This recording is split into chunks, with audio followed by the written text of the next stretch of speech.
Olá, meu nome é Ana Beatriz, sou graduanda do curso de Arquitetura e Urbanismo na UFSC e eu vou mostrar para vocês a proposta de gamificação em desastres socioambientais, o jogo como uma alternativa para a recuperação e uma resposta.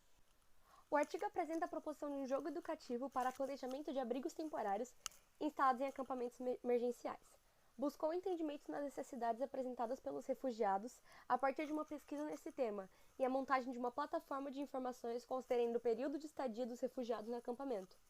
Para facilitar a compreensão do conhecimento acerca dessas necessidades, foi usada uma estratégia de ensino e aprendizagem de forma lúdica e um estudo de casos em Roraima para os refugiados venezuelanos. A plataforma InfraShelter está sendo desenvolvida para a sistematização das informações sobre acampamentos planejados e implementados no Brasil e no mundo, de forma a subsidiar o desenvolvimento de novas soluções. Utiliza-se como base a preposição de indicadores mínimos para acampamentos planejados, que foram objeto de pesquisa do doutorado da Carbonari, junto ao pós-arquitetura da UFSC, como parte das atividades do grupo de pesquisa.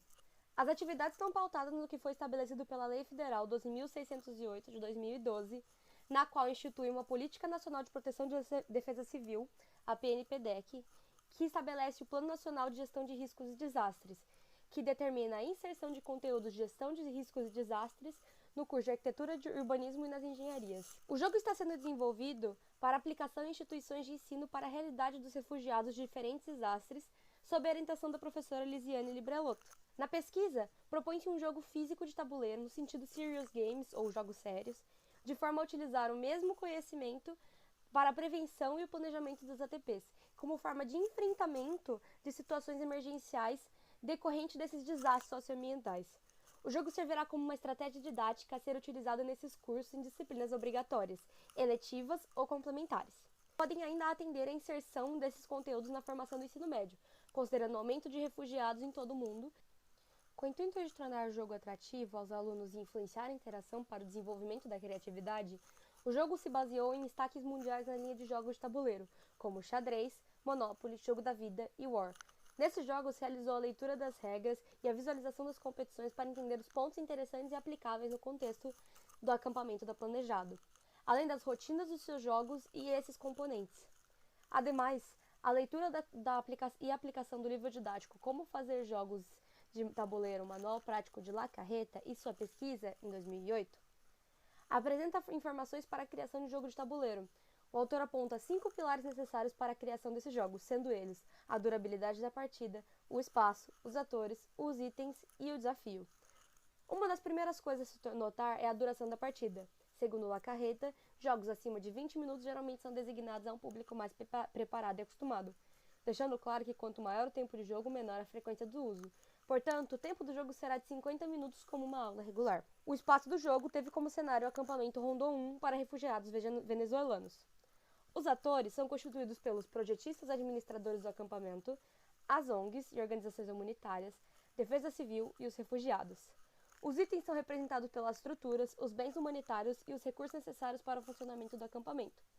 O desafio consiste em obter o maior e o melhor resultado pela contabilização da pontuação, a partir de situações e problemas apresentados na jornada. O jogo será recomendado para alunos acima de 15 anos, ensino médio, até graduandos dos cursos que envolvam áreas como arquitetura, engenharias, filosofia, sociologia, história, entre outros.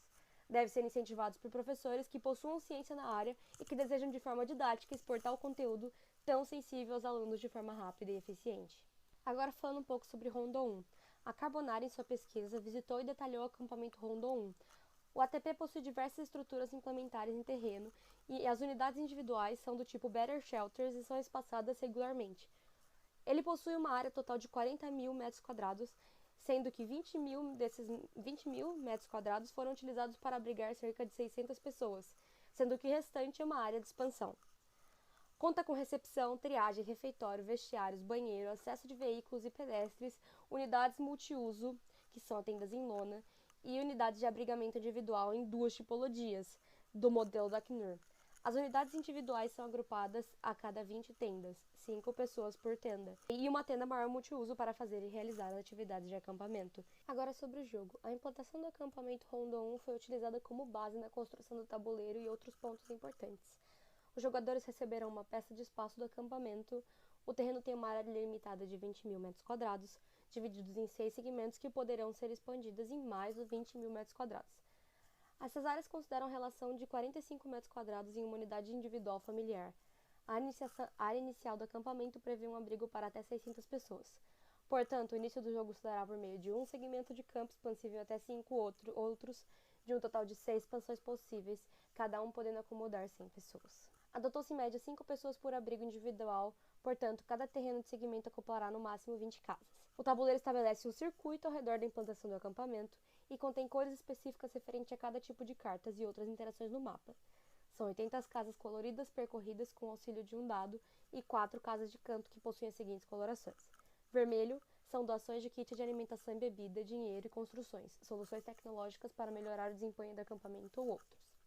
Amarelo, espaço de terreno, acréscimo de área de tabuleiro ou de desabrigados, acréscimo número de pessoas que precisam ser atendidas pelos gestores. Verde, construções que representam áreas de lazer, instalações educacionais, instalações de atendimento de saúde, refeitório, entre os outros itens propostos no jogo, dividido por 2 categorias. Verde clara representa construções mais essenciais, necessidades básicas das fisiológicas de segurança, priorizada de acordo com a pirâmide de Maslow, mostrada por Carbonari, e o verde escuro, que seriam os reservados para as demais necessidades no topo da pirâmide.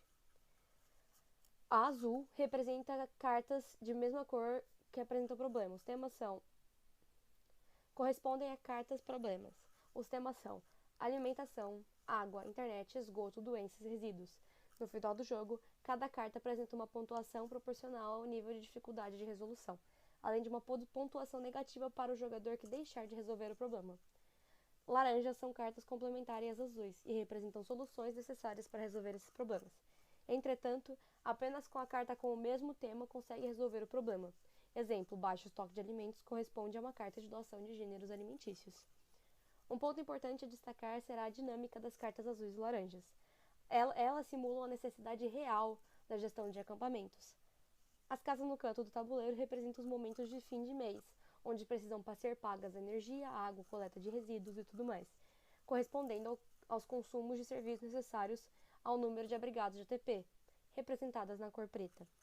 Os itens que auxiliam os jogadores na partida são as cartas, os pontos acumulados na gestão do acampamento, o dinheiro e as peças, que representam as estruturas e kits. As cartas e peças do jogo compreenderão a possibilidade de investimentos e forma de possibilitar a instalação de espaço para educação, práticas religiosas, atendimento à saúde, refeições, lazer, futebol, horta comunitária, banheiro, chuveiro, iluminação, unidade de abrigamento e administração. O desafio desse jogo é obter a maior quantidade de pontos possíveis através da gestão eficaz de problemas e soluções representados durante o jogo, competindo com os adversários que percorrem caminhos distintos em função das casas sorteadas pelos dados com problemáticas únicas. Os pontos são obtidos por meio das cartas, somando a pontuação deve ser solucionada e subtraída caso não seja, pela quantidade de estruturas implementadas no ATP, presentes no final da partida ou da tecnologia presente no acampamento. A quantidade de alimento, água e dinheiro no final não será convertida em pontuação. Dessa forma, vence o jogador que conseguir montar o acampamento mais completo, atendendo o maior número de pessoas e obtendo o maior número de recursos. Muito obrigada por assistir até aqui. Qualquer ideia é só mandar por alguns contatos. Tchau!